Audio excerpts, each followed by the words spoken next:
Yo guys, check, kamusta mga idol? So ayan, mag-update tayo ngayong Friday mga lodi ng umaga. Mga lodi, medyo maaga tayo ngayon. Maaga ako nagising kasi practice ng recognition ni Boy WhatsApp eh. So hinatid ko si Boy WhatsApp. So mag-update na tayo ngayon mga idol ng morning. At matindi mga nakalap nating news mga idol, no?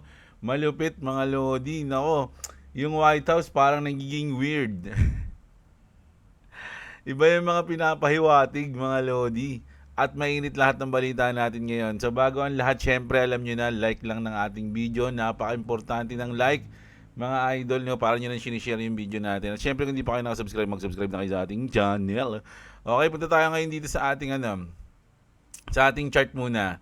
No, so kahapon sinabi natin, no, na itong mga blue lines na yan, support at resistance yan.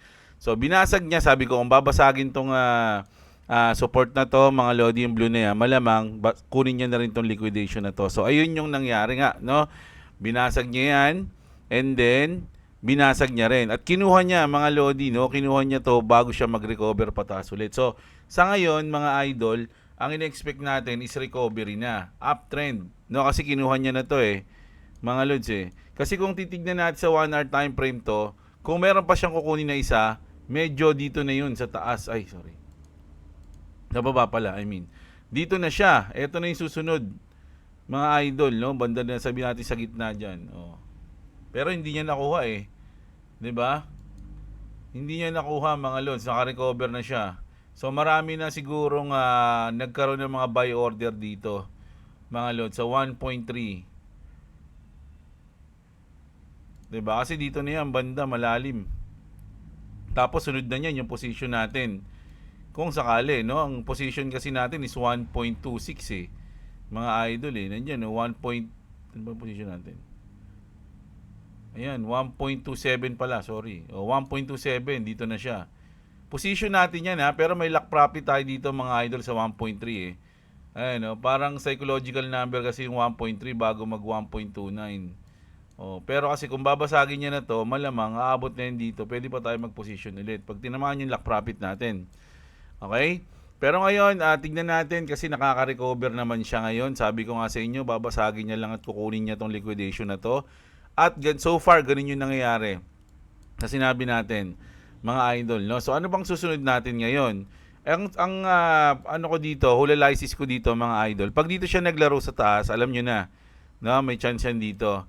Pero kapag dito siya sa baba naglaro, alam niyo na rin, may chance yan dito. Okay? So, ganun yung ating hulalysis dyan, mga idol. So, sino mga nakaposition dito? Sarap Di ba? Hindi nyo kapag na-break to, magandang position mga lods Pero, kayong bahala mga lodi. No? Sa atin, hulalysis lang yan. Wala, paano yan? Game of probability lang. Walang kasiguraduhan, walang 100%. Lahat yan is hulalysis lang natin. Okay? So, alam nyo na So mag-update na tayo ngayon mga idol. So dito muna tayo sa ating malupit na news. So crypto bubble natin muna pala. Red tayo sa weekend day natin. Mas lamang ang red. At sa hours natin medyo pa-recover. Kasi kita nyo naman parang pa-recover dito mga idol. Sana magtuloy-tuloy. Pero pwedeng magtuloy-tuloy yan sa mga announcement ni Trump kanina. Malalaman natin yan ngayon mga idol. So punta muna tayo dito. Ano muna tayo? Trending news muna pala to. Akala ko news na ng ano. So, trending news muna tayo mga idol, no? Kung natatandaan nyo dati ng Olympics, maraming sobrang cringe na nangyari. Dahil merong mga transgender na sumali sa mga babaeng legit na girls, no? Na sports. Kumbaga, transgender sila tapos sumali sila sa kalaban nila mga babae, mga idol. Hindi ko sinabing sorry, ang hirap kasi i-address nito para sa akin. So, mga transgender versus mga girls sa Olympics, pinayagan yun noon. No? Kasi ang tinitignan noon is yung feelings. Hindi ako sa mga marami akong tropang LGBTQ mga idol. No, may mga sigma, may mga may mga pigma kami. Alam niyo yung pigma? Kasi sa amin sa fraternity may P, mga lalaki, sigma pag babae. Pag LGBT, pigma. Marami kaming pigma. Mga masaya kasama yung mga yan. Pero dito sa Olympics, The International Olympic Committee, no, o yung on the Thursday ban biological males from competing in women's events at Olympic Games, no. So, yung mga biological o yung mga pinanganak talagang male tapos nagtransform na lang ng girls, medyo hindi na sila pwede, mga idol, no. Eligibility for any female category event at the Olympic Games or any other IOC events, including individual and team sports, is now limited to biological females, the committee said in a statement. So, in-announce na nila to, mga lodi, kahapon nata o nung isang araw, no?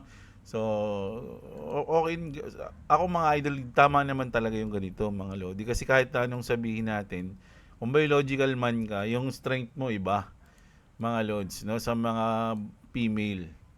Sa akin ganun yung tingin ko. Kahit na pusong babae ka, pero katawang foreman, grabe naman yun, di ba? Hindi naman yun patas, mga idol. Maging fair lang tayo, mga lods, no? O yan trending news kasi yan. So ito, trending news din to, mga lodi. Medyo gusto kong news to kasi marami akong tropang electrician Nako, mapapalitan yung trabaho niya, mga pare.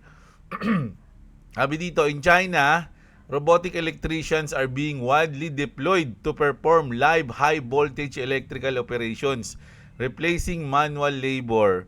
O ito na, nag-uumpisa na, nakikita na natin yung mga work o yung mga trabaho o yung mga job na pwedeng agawin sa mga normal na tao, mga idol. At medyo, for safety, 'di ba? Maganda kasi syempre nakikita natin may mga napapanood tayo ng mga nakukuryente, 'di ba? So this one may iwasan na natin yung ganun. Kaya lang ang kapalit naman is mawawalan ng trabaho yung iba, 'di ba? So siguro naman sa ngayon kasi yung mga high voltage electrical operations lang to yung mga may hirap, yung mga delikado. Pero syempre yung mga electrician na pwedeng umaayos ng mga ganito ng ganyan, meron pa rin naman siguro, mga idol. So ayan. So dito na tayo. Game na. Game na tayo sa global natin, mga idol. Umpisahan na natin sa Pilipinas, okay? The Philippines has successfully drilled and tested the Camago 3 in the Malampaya gas field, mga lodi, no? President Bongbong Marcos says that this extends the life of the gas field by 6 years, together with the Malampaya East 1 discovery. Marcos vows local gas delivery by 2026. So parang binubuhay nila to o something na tawag dito, mapapakinabangan na natin, no? Oh, maraming comment dito. Totoo ba talaga to? Masyado naman atang perfect timing, di kaya distraction lang to. My honest opinion and probably wrong. This has been done long ago. Alam ko meron pa rin naman yan, mga lodi, sa Malampaya. Sinabi ko na yun nung nakaraan, di ba? So, sa tingin ko, ngayong mga panahon na to, kahit nasabihin na natin maganda yung timing, pero syempre, maganda talaga yan kung magagamit natin at mapapakinabangan natin. Lalo na sa ganitong panahon, na-experience natin na hindi tayo pwedeng umasa sa mga iba't ibang bansa. Di ba? At meron tayong sarili. Diba? So ayan, and then dito, mga lord, sa sobrang tindi, mga idol, ng hirap ngayon sa mahal ng diesel. Tignan niyo yung mga nangyayari ngayon, mga lodi, na balita ngayon. Driver tumakas matapos magpa-full tank. Innova pa yan yung sasakyan niya, oh. Imbis na bayaran ang pinagas na nagkakahalagang grabe 5,196, humarurot ang sasakyan paalis ng gasolinahan sa Balintawak, Quezon City. Tingnan ang comment. Grabe, alam nyo ba, si Rocket, yung binili natin na sasakyan, actually hindi ko pa na-experience na talagang naubos yung kanyang naubos yung, kumbaga, yung delicates na yung emergency na yung gas niya. Hindi naman ako maabot sa ganun. Siguro may mga isang bar pa sa kapag pinapapultang ko yun, umaabot lang ako ng mga nasa 2.7 na ata, mga kulang-kulang 3K. Yun yung pinakamataas ko na na pagas sa kanya simula nang binili ko siya last year. No? Pero ngayon, grabe, 5,000. Sa bagay, Innova kasi ito, hindi ko alam yung capacity nung tangke niya. Pero grabe kung 5,000, mga idol, full tank. Pinapasagad ko pa yun kapag nagpapagas ako. Boss, agad mo yung kasi minsan lalabas sa ano mo full tank na pero meron pang ano yun eh. Meron pang space. Ganun, 'di ba? So, grabe mga lodi, ganun kahirap ngayon mga idol. At kung titignan nyo sa mga balita, may kita nyo sa Commonwealth, ang daming tao sa paligid o sa kalsada, wala silang masakyan. Kahit yung mga mismong driver na mga Grab, mga ganon, yung mga Move It, yung iba hindi na bumabiyahe. Kasi lugi rin sila mga idol. Kinuha lang yung ayuda tapos di na bumiyahe. Kinuha lang yung ayuda, tapos di na bumiyahe. Mga Lodi, ano ba naman yan? Paano nangyayari sa atin ngayon? Ang ganda ng talakayan nila ng balita kahapon ba yun? Yung sinabi nung sa Senate na yung mga kumpanya ng langis dito sa Pilipinas, 50 days pa silang may reserve, mga idol. 50 days nabili nila ng mura, tas tatakbo pa yun, kumbaga makakapag-supply pa sila ng 50 days dun sa murang binili nila na oil o na gas. Pero dinoble na, kumbaga nabili nila ng 50 pesos. Kumbaga makaka-supply pa sila ng 50 days dun sa halaga na nabili nila ng 50 pesos. Pero anong ginawa nila? Binenta nila ng 120, 140, ganun kalupit mga lods. At ang pinakamatindi nun, hindi pala yun hindi pala yun yung nagdidesisyon yung mga sa napanood ko kumbaga parang ipapa-approve mo pa yun na ganun yung gagawin mong price. So pinirmahan nyo, inaprubahan na gawin ganun yung price. Mga loads, grabe, ayoko na magbalita sa Pilipinas. Punta na, i-stress ako Grabe mga balita dito sa atin, mga idol. Antitigas ng panga. Mapagsamantala, mga lodi, ang mga tao dito sa Pilipinas, mga lods. So, alam niyo sa Pilipinas, ka makita ng mga taong masayahin, mas makasarili, no? Makapal mukha. Dito sa Pilipinas, nandito lahat mga lods. Mabait. Okay, may mabait naman. Kaya lang, karamihan ng mga dito sa atin mapagsamantala. Na alam niyo yan, yung meron lang silang konting, binigyan ng konting power, sasamantalahin na nila yan. Pansin niyo sa mga ibang lugar, di ba, pag kahit mga lang, mga barangay tanod lang, hindi nila lang yung barangay tanod, so mga barangay tanod. Kumbaga meron lang silang power na magsaway, kumbaga sila ito ganyan. Pero grabe na sila umasta. Pagka ganun, nasisigawan ka na, bukingin yan, para ka ng para ka ng alipin. Sigawan ka ng tanod, "Hoy, pumila ka naman dyan kulit mo kaganunin ka." Pag ganun, sisigawan ako. Pag ganun ko na lang. Kumbaga may mga tao na bigyan mo lang ng konting power, mga lodi Grabe, no? Kaya hindi ka na magtataka kung ano yung mga feeling ngayon ng mga nasa politiko, mga lods, na meron silang kapangyarihan, di ba? Parang hindi sila masaling, mga ganun yan, mga lods, no? Kaya kailangan natin ng malupit na magpapakulong sa mga abusado talaga, mga lods sa Pilipinas. Tulad ng ganito, inabuso nila yan. Ang ganda ng talakayang kahapon na ko. Sino ba yung na yun? Yung iglesia na senador? Ano tayo pangalan? Basta yung inasar nila, nakalimutan ko yung pangalan. Basta yun, yung senador na yun, mga lodi. Antindi nun, mga lods. Sinaway niya yung Sino ba yung sinaway niya na mga... Meron siyang sinabihan na na kumpanya Hindi Shell Hindi ko alam kung Shell o ano yung na meron pa silang ganun, 50 days. No, pero binenta na agad nila ng mahal, mga lodi. Ganun sila kaganid. Tignan nyo ngayon yung nangyayari sa atin. Imbis na maayos, mga lodi, tignan nyo. Nagkakaroon na ng krimen. Di ba? Grabe. So, ito na. Russian crude oil, nasa bansa na, sabi rito sa News 5. Dumating na sa Pilipinas ang about 700,000 bariles ng high quality crude mula sa SO. Ito na, paano to? Meron tayo ngayon, hindi naman tayo naubusan. 'Di ba? Meron pa mga reserba yung mga kumpanya, last pa. Kumbaga siguro mauubos yung supply nila April pa, pero tignan nyo, tinaasa na agad nila yung presyo. Tas ngayon may follow up na, meron na. So ibig sabihin, hindi tayo namumblema, parang ganun. Pero dapat hindi rin tumataas yung langis. 'Di ba? Kasi may mga sapat na supply pala tayo Ba't natin kailangang parusahan yung mga tao na bumibili, yung mga retailer? 'Di ba? Yung mga consumer pala, sorry. Mga consumer. 'Di ba? Talagang imbis na kumbaga ikaw kung businessman ka, nahihirapan na ako. Papasa ko na sa consumer ko. Ganun pwede. Pero hindi ka pa nahihirapan eh. Meron ka pa supply eh. Pinasa mo na agad sa consumer, in-advance mo yung utak mo na baka mahirapan ako next month paano ko na agad, ipapapasan ko na sa consumer. Ay, yung mga tao sa Pilipinas talaga lala eh, no? So ito, punta na tayo sa sa global na tayo mga lodi, no? Si Benjamin Netanyahu, dahil chipera siya ng US at Iran, we continue to strike with full force at the targets of the Iranian terror regime. Last night, we eliminated the commander of the Revolutionary Guards Navy. Mga idol, nakita niyo na, ineliminate nila yung commander ng Revolutionary Guards Navy.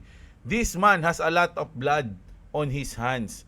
And in addition, he is the one who led the closure of the Strait of Hormuz. So yung napatay nila, ayun daw yung leader kung bakit sinara yung Strait of Hormuz. This is another example of the cooperation between us and our friend the United States for the common goal of achieving the objectives of the war.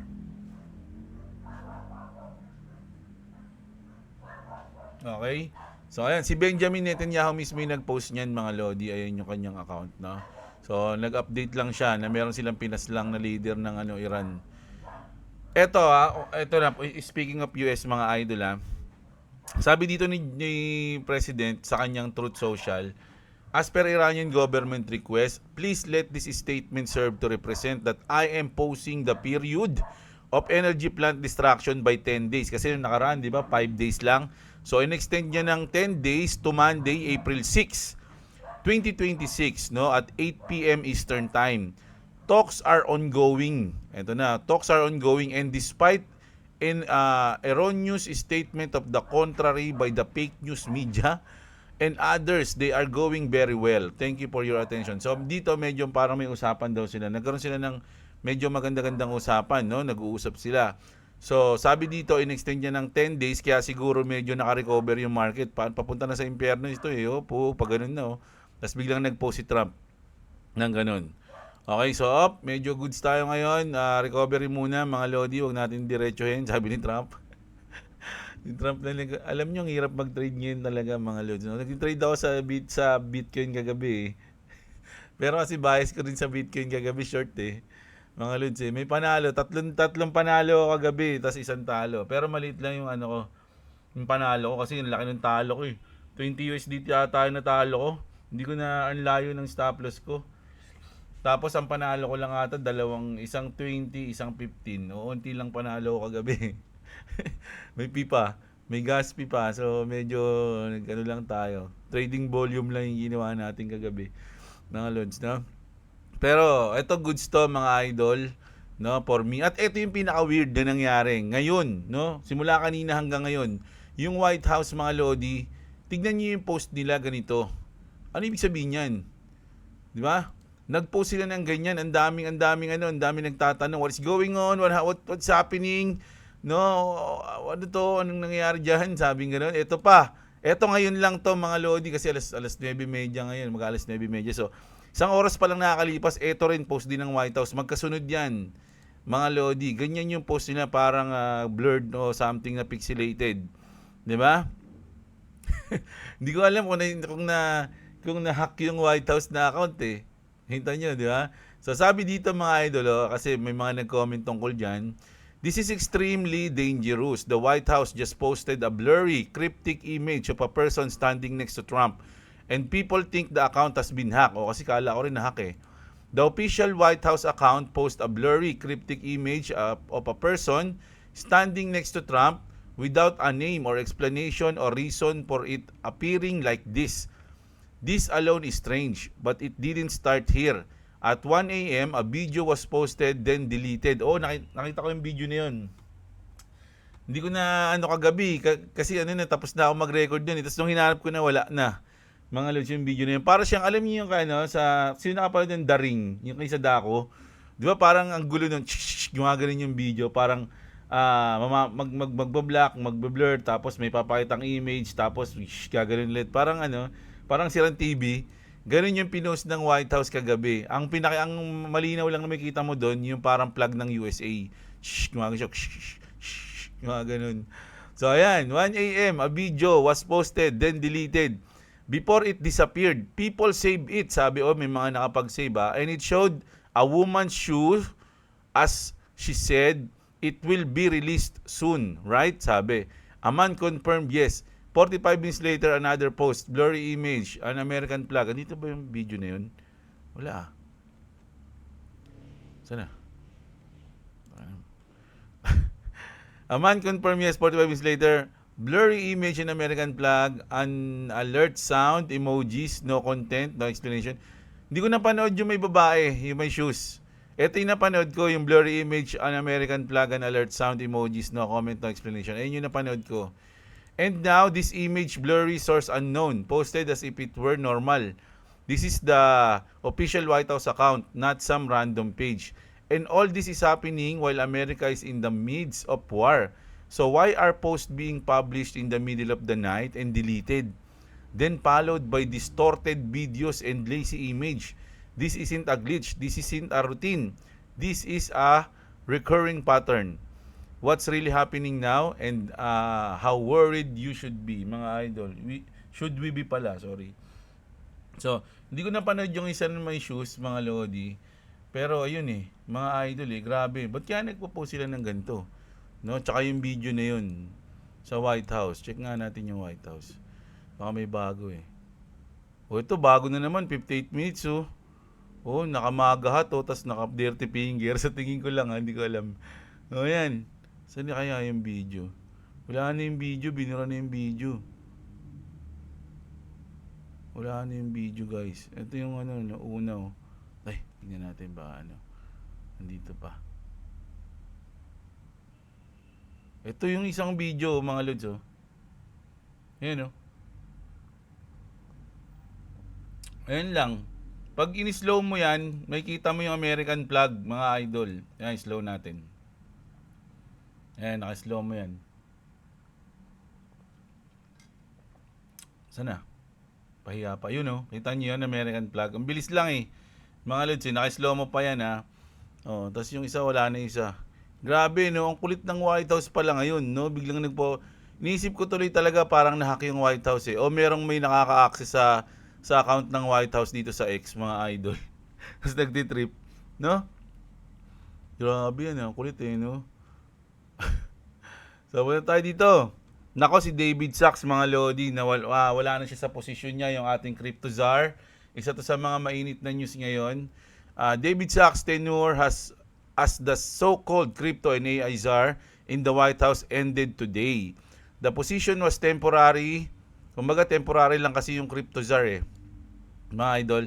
Meaning a maximum of 130 days per year as a government employee. Now, he's moving to his role as a science and technology advisor and he'll continue supporting Trump's plan without the official title. So, wala na po siya, Ngayon, nasa science and technology advisor na siya. Bago ka man lang sana umalis, may ginawa kang malupit sa crypto. Routine administrative change, not the end of the influence, So, ayan mga lord, huwag kayo masyadong magalala. Temporary lang naman talaga kasi yung position na yun. Kahit ako alam ko yung dati. Ang ini-expect ko lang sana bago siya maalis sana meron siyang malupit na tinulong Hindi ko alam kung ano yung tinulong niya ang alam ko lang na meron mga nakikita ko lagi si Paul Atkins tsaka si Paul Phoenix. Ayan, wala na po siya sa mga news ngayon. Ito mga lodi, naglabas na ng sama ng loob ang ating Tito Brad Garlinghouse sa mga kontra ng Coinbase. Kagabi meron tayong sa Coinbase, di ba? Na ang dami nang nababad trip sa kanya. Ripple CEO says company has no big dog in this fight on Clarity. Kasi parang na-expect nila na kayo lang may kinabang dyan ganyan. Parang sila yung may ahead, Parang ganun yung tingin ng lahat ng iba maski ako ganun tingin ko isa sila sa talagang malupit dyan sa Clarity Ripple CEO Brad Garlinghouse said at today's F2 Priority Miami Summit that Ripple doesn't have a major stake in the Clarity Act battle. Nothing XRP has already been recognized as commodity by the SEC and CEFTC. Still, Brad Garlinghouse expressed confidence that the bill will eventually pass despite Coinbase rejecting the latest Senate compromise. People are annoyed. Totoo yan, mga Lodi, sabi ni Brad Garlinghouse. They are exhausted. So hopefully we get something done, he said, sabi niya, mga idol, no? On stablecoins naman, Garlinghouse push back on proliferation. Tama ba yung basa ko dun? Proliferation. Saying, my head starts to hurt. Sabi niya, sumasakit na rin yung ulo niya. Sumasakit ulo ko sa inyo. Sabi niya gano'n. Thinking about 50 USD stable coins. He revealed Ripple was minting 20% of all USDC before launching RLUSD, calling it a natural move given the company balance sheet and institutional focus. Pero may update tayo dyan, mga Lodi, no, sa Clarity Act natin, which is good news. Baka hindi na sumakit yung ulo ni Tito dyan. Sabi dito, mga idol, Tim Scott says Republicans and Democrats plus White House all align on crypto market structure bill. Mga Lods, no? One final hurdle left getting industry o yung Coinbase to buy in on the stablecoin rewards language. Banks are winning. No yield for just holding stable. Only activity-based rewards, deal or no deal for crypto. So ayun na nga yun, deal or no deal na. Ang pinaka-deal, mga Lodi, walang yielding sa mga idle na stablecoin. No, yung walang ginagawa. Doon lang sa mga may activity-based, no? Activity-based reward lang, deal or no deal na yan, mga Lodi, which is okay na yun. 'Di ba, mga idol? Hindi naman lahat nag-yield, pero maraming pakinabang yung Clarity Act, eh. 'Di ba? So ayan yan. Tas sabi dito, mga Lodi, matindi sinabi dito ni Smart Money, the war between banks and crypto is over. I mentioned the Clarity Act to you on Tuesday back then as a side note. Now it deserves its own post. Senators Tillis and also Brooks have reached an agreement. And I have to explain to you why this is bigger than you think, mga Lodi. No, ito explain niya na. Short version for everyone hearing about this for the first time. You have $10,000 in your bank account. Your bank pays you 0.5 interest per year. $50, mga Lodi. Ang kita mo lang sa buong isang taon pag nagtago ka ng 10,000 sa bangko. Meanwhile, it lends out your money to companies, to real estate buyers, to other banks at 5 to 8%. It keeps the difference. Kumbaga, yung mga bangko, 'di ba, ilalagay mo yung 10,000 mo na dollars doon. Ang tubo lang niyan $50 sa loob ng isang taon. Pero sila, gamit yung pera mo, tumutubo sila ng 5 to 8% sa iba. Sa ibang companies, real estate buyers, to other banks. Ganun, mga Lodi. Now, di ba ganun? Ayaw mo na ngayon dyan. Di ba? Ayaw ko na dyan. Lipat na ako. Now, you swap your 10,000 to USDC. So, nagpunta ka ngayon sa stablecoin. Ito na. A stablecoin backed 1:1 by dollars, you deposit the USD into DeFi lending protocol. Borrowers pay interest. It goes straight to you. 4 to 8% per year. No middleman. O, di ba? Kung dito, 0.5 lang yung nakuha mo sa isang taon, dito, 4 to 8% per year. Wala pang middleman yan. That's exactly what's scaring the bank. Kasi alam nila na once na maaprobahan yan, lilipat na. Hindi na pupunta sa kanila. Mga idol, no? Siyempre, 0.5 lang ako. Dito, aabot ako ng 8%. Di ba? Mas malaki. How much fear? Sabi rito, gaano katakot yung bangko? The banking lobby presented Congress with a projection 6.6 trillion to deposit could shift to crypto if stablecoin are allowed to pay yields freely. 6.6 trillion. 1/3 of all US bank deposit yan, mga Lodi. Ganun kalupit yung bangko. Naglabas sila niyan. That's why they've been fighting against stablecoin yields in the Clarity Act for months. The bill was meant to become the biggest crypto regulation in US history, but it was stuck because of this very issue. Dahil dyan, greediness. Dahil sa greediness ng human being.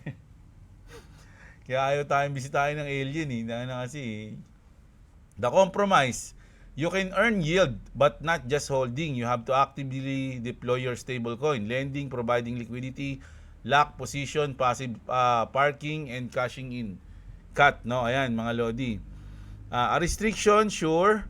But the real message is stablecoin yield is now officially recognized as a concept. The US is regulating it instead of banning it. That was unthinkable 12 months ago, mga lodi, no? So dati kasi hindi nila yun iniisip eh, mga idol eh. Dati walang ganun, hindi, parang imposibleng mangyari yun. Imagine ngayon kumbaga nare-recognize na nila, no, yung ganong sistema, samantalang dati wala, di ba? Circle still lost 20% on the stock market, di ba, na-report natin yan na nakaraan. Coinbase 10% naman. The market reads the headline, yield ban na talaga yung yield, mga lodi, mga idol, and sells off, no? Those who read the text see a different story. Yield remaining allowed with conditions lang. ARK Invest got it and bought back 20 million in Circle shares, mga lodi. Senate markup is scheduled to late April. If it passes, the US will have the world's first comprehensive stablecoin law. So, late April. Tamang-tama yung sinabi ni Tito Brad Garlinghouse dyan, mga idol. Di ba? Late April. Your bank gives you $50 per year on $10,000 dollars. The stablecoin market gives you $400 to $80. And the banks needed a law to protect themselves from it. Ganun kalupit yung Clarity Act natin, mga idol, no? Follow natin yun si idol. O, ayan. Tapos ito tayo. Ano tayo? Ripple, together with the Central Bank of Singapore, is testing a stablecoin RLUSD. So, marami na ngayon, mga idol, na nag-a-adapt ng RLUSD. Mararamdaman na lang natin yan in the future. O, ito mga lodi, isa to sa mga matitindi kasi kanina lang ata to eh. Ripple name drop in Congress today. Si Representative Sam Liccardo mentioned Ripple in a House hearing on financial innovation. He asked Fed regulators if they moving fast enough to support payments tech that makes money move quicker and cheaper. Earlier this year, Ripple proposed a recommendation of letting stablecoin issuers use Fed accounts with pre-funded ACH Act o AC. This would help RLUSD integrate smoothly with US domestic payments, payrolls, etc., bills, etc., and reducing trap capital. So, nababanggit na, mga idol, no? Sa Congress yung ating Ripple, mga lodi, no? Ganun kalupit, mga idol. So, grabe. Alam nyo, para sa akin, overall, ang matindi yung tatahakin natin sa mga susunod na buwan. Pero sana, kasi sinabi nga dito, di ba? Meron naman tayong mga suporta na nakabili na, nakadeliver na. Sana kung tayo yung unang-unang alam niyo yun, nag-declare ng energy, ano ba tawag doon? State of emergency, no? Sana tayo rin yung mag-declare ng unang pagbaba ng oil, no? Kumbaga, bawas presyo. 'Di ba? So, pero mga idol, sabi ko nga sa post ko kahit na may mga news na ganito, dapat lagi pa rin tayong handa, no? Lagi pa rin kayong mag-ipon lang, lagi kayo may stock sa bahay kasi pag biglang nagkaroon ng tulad niyan, sa US pa rin naman kasi nangyayari, mga lids Pag nag-escalate ulit 'yan, 'di ba? Mamumblema na naman tayo, mga idol. Pero kung handa ka, 'di ba? Kung lagi kang may suporta sa bahay niyo, 'di ba? Hindi, kumbaga, para kang Boy Scout, lagi kang meron. Yeah? So, hindi tayo mahihirapan. Lalo na kung meron mga baby, mga bata sa bahay, dapat meron kayong laging malinis na tubig, bigas, mga dilata, ganun, pagkain, gatas, mga ganun, di ba? So, ngayon, nakahinga tayo, mga idol, kasi syempre nga, nag-postpone si Trump. Pero mga lodi, yung Israel kasi hindi naman nag-postpone eh. Tuloy-tuloy pa rin yung bakbak nila eh. Diba? So meron pa ring gulo doon. So hindi natin pwedeng asahan na ayos na. Wala tayong ganun, mga lods, no? Sabi nga natin, ang bilis ng pangyayari. Minsan ay sasabihin okay na, tapos biglang magkakaroon ng bakbakan na naman, di ba? Tapos okay na ulit. Bakbakan ulit, di ba? So dapat tayo, lagi tayong handa, huwag natin sila isipin.